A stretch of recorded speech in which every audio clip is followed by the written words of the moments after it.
नमस्कार, मैं संभव शुक्ला। अभी आप देख रहे हैं लखनऊ समाचार और मैं अभी पोर्टल पे अपने लाइव हूं और अभी मैं मौजूद हूं भीम आर्मी चीफ चंद्रशेखर रावण जी के साथ। और ऐसे में आप मेरे पीछे देख सकते हैं भीम आर्मी के चीफ चंद्रशेखर रावण जी, जो 69,000 शिक्षक भर्ती का जो आरक्षण वाला महाघोटाला है, उन शिक्षकों को सपोर्ट करने के लिए खुद मैदान में कूद पड़े हैं। और आप देख सकते हैं ज़मीन पे बैठे हुए हैं और उन्होंने कहा जब तक न्याय नहीं मिलता है तब तक हम इन शिक्षकों के साथ खड़े रहेंगे। आइए हम इनसे कुछ बात करते हैं। नमस्कार, आपका लखनऊ में बहुत बहुत स्वागत है जी। आभार, नमस्कार, धन्यवाद। ये बताइए, कहीं भी आंदोलन होता है, कहीं भी कुछ क्रांति होती है, भारत के किसी कोने में आप पहुंच जाते हैं, तो क्या मामला है ये? मैं किसी आंदोलन में 2 बार नहीं जाता। जब मैं दूसरी बार जाता हूँ तो फिर वो आंदोलन फिर रुकता नहीं है। अब मैं इस आंदोलन दूसरी बार आया हूँ। आया इसलिए हूँ कि ये लोग, मैं जब पहले आया था ना तब इनके साथ मारपीट हुई थी। आज परसों मैंने देखा कि फिर इनके साथ जो है ना मारपीट हुई, पीटा गया और बहुत बुरी तरह से जो है ना सबको प्रताड़ित किया गया। मुझसे रहा नहीं गया, तो मैं परसों ही आ गया था रात को। मैंने तय कर लिया कि अब मैं उस धरने में तब तक बैठा रहूँगा जब तक न्याय नहीं मिलता। देखो, घोटाला हुआ है, पिछड़े वर्ग आयोग की रिपोर्ट, मुख्यमंत्री ने भी जांच के आदेश दिए, 7 दिन में कहा था, आदेश दिए थे कि सब चीज़ें ठीक हो जाएंगी, निस्तारण हो जाएगा। आज तक नहीं हुआ, बहुत धोखा हो गया। और अगर न्याय 7 दिन के बाद ये लोग कल पूछने गए थे, परसों तो पीट दिया, अब नहीं चलेगा। तो मैं यहाँ इसलिए हूँ क्योंकि यहाँ अन्याय हो रहा है। तो जब तक न्याय नहीं मिलेगा तब तक आप भी ऐसे बैठे रहेंगे? बिल्कुल बैठा हूँ। रावण जी, ये बताइए कि आप किसी भी आंदोलन में आप पहुँच जाते हैं और उनका आप सपोर्ट करते हैं, तो आज की जो मौजूदा सरकार है जो काम कर रही है उसको आप कैसे सराहते हैं? मतलब कैसा है कि काम सही चल रहा है या गलत चल रहा है? उत्तर प्रदेश का हाल आप देख लीजिए। मैं अगर दलितों की बात करूं तो पूरे देश में जो क्राइम होता है ना उसका 1/4 यानी कि 25% क्राइम पूरे उत्तर प्रदेश में होता है, एक प्रदेश में, और 75% पूरे देश में होता है। ये एनसीआरबी का डाटा है। 25% जो है क्राइम उत्तर प्रदेश में होता है और जो 75% बढ़ता है वो पूरे भारत में होता है। तो कानून व्यवस्था यहाँ खत्म है।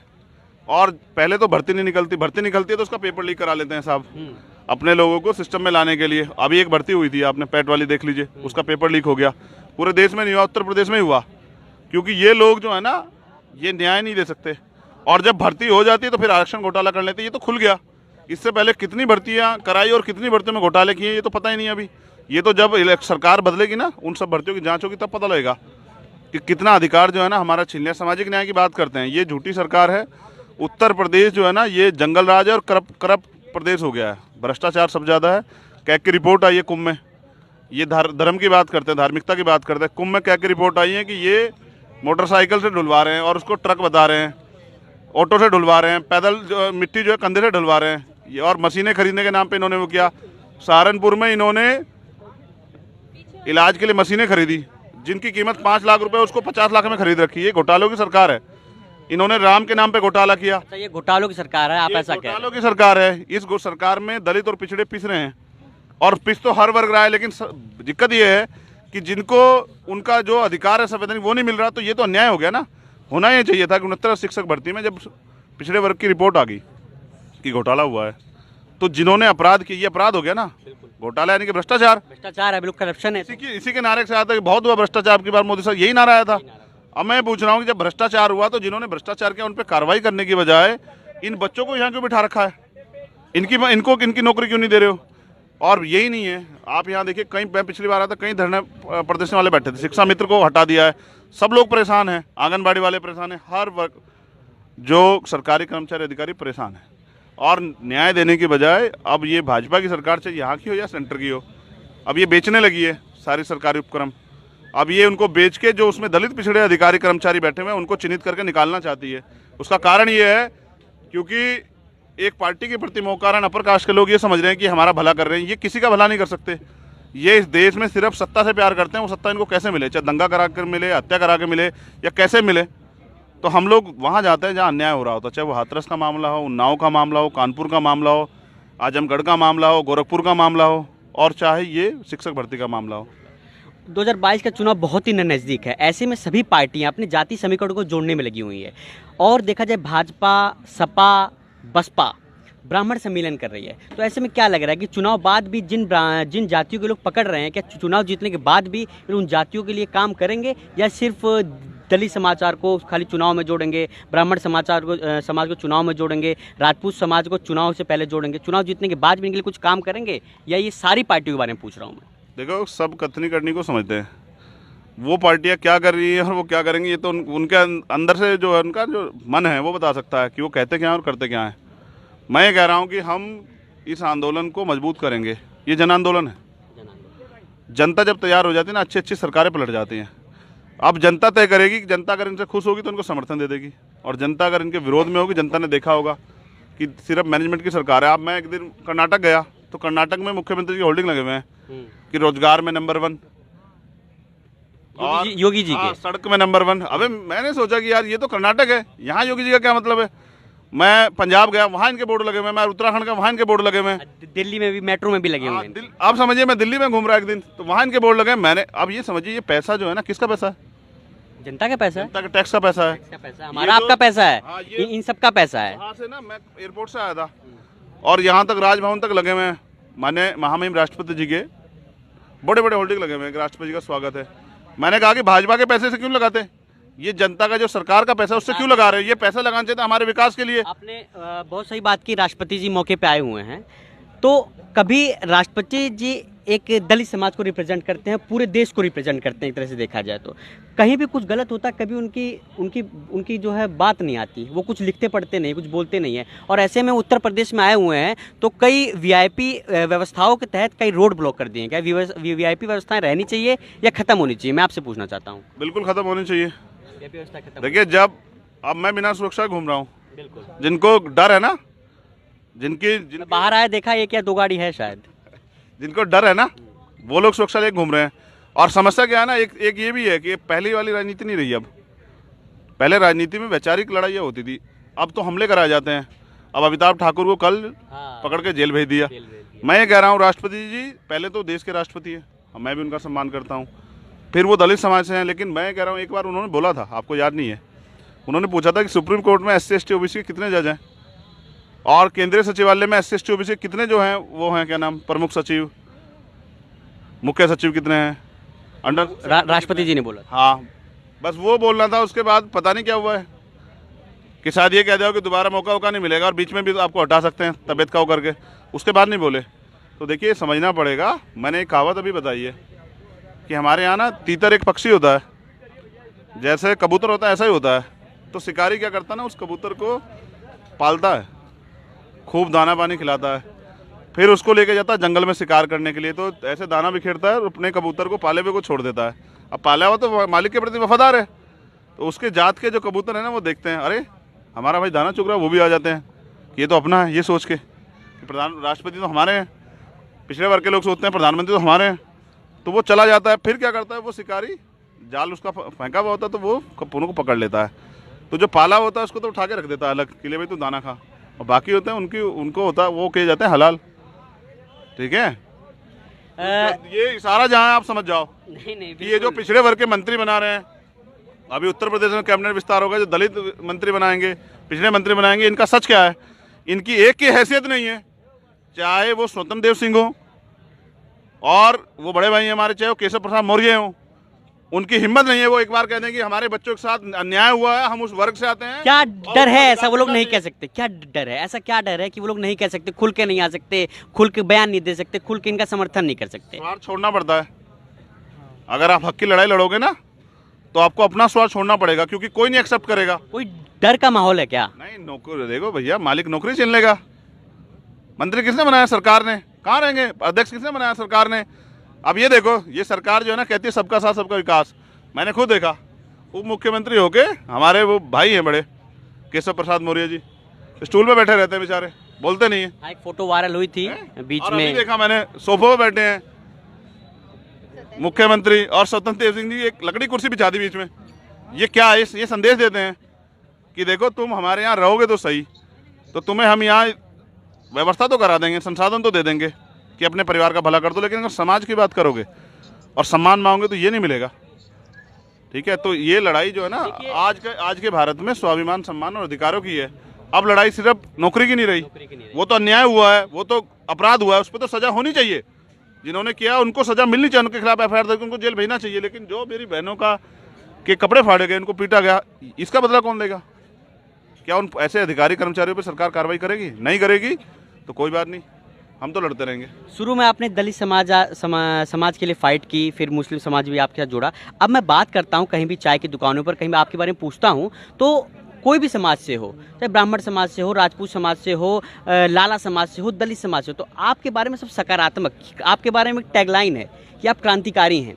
और पर कोई खुल के नहीं बोलना चाहता सोशल मीडिया पे। इंटरनल अगर मैं पर्सनली किसी से बात करता हूँ, हर समाज, हर वर्ग का आदमी आपको लाइक करता है। तो क्या कारण है कि अभी आप सिर्फ दलितों के लिए, मुस्लिमों के लिए काम करेंगे? हर वर्ग, जहाँ जहाँ भी कुछ गलत घटना घटेगी वहाँ सब सारे समाज के लिए काम करेंगे? सवाल मुझसे कल भी पूछा गया था। अच्छा, कि भाई आपसे सब प्रभावित हैं।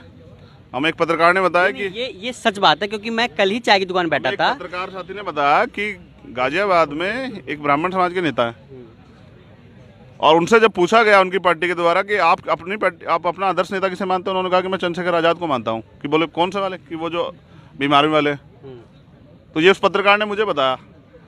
तो मुझसे कह रहे कि वो आपको आदर्श मानते हैं। मैंने क्यों? कह रहे वो ये समझते हैं कि आप एक क्रांतिकारी हैं और परिवर्तन करना चाहते हैं। मैं साफ तौर पे कहना चाहता हूँ, ये देश हमारा है। इस देश में रहने वाला हर एक व्यक्ति जो है ना, इस देश का है, और हमारा भाईचारा इस देश में तरक्की के रास्ते खोल सकता है। लेकिन सवाल सबसे बड़ा ये है, अगर आपके पास जो है ना एक रोटी है और एक आदमी के पास 10 रोटी स्टोर है, एक आदमी भूखा है, तो आप पहली वो रोटी किसे दोगे? जो भूखा है। आज लड़ाई जो है ना, दलित पिछड़ों की आवाज़ कोई नहीं उठा रहा। अपर कास्ट के लोगों में तो एकता है, थोड़ा सा उनकी बात सुनवाई हो जाती है, उनके अधिकारी कर्मचारी भी हैं, वो भी मदद कर देते हैं। लेकिन यहाँ तो अधिकारी कर्मचारी भी सरकार में डरे बैठे हैं।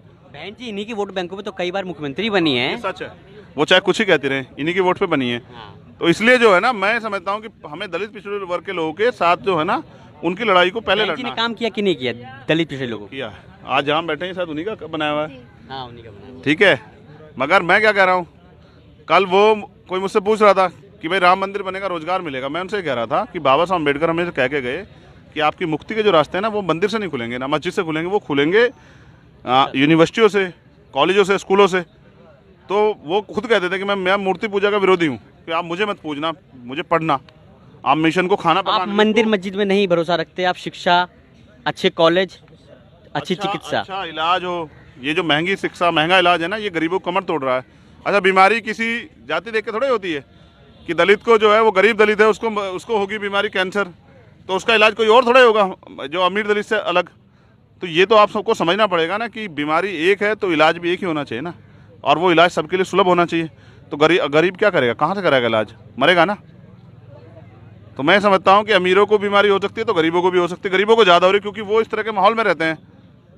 तो अब कोरोना काल में देखो कितने लोग मरे, किसी गरीब अमीर को देख के हुआ कि बीमारी?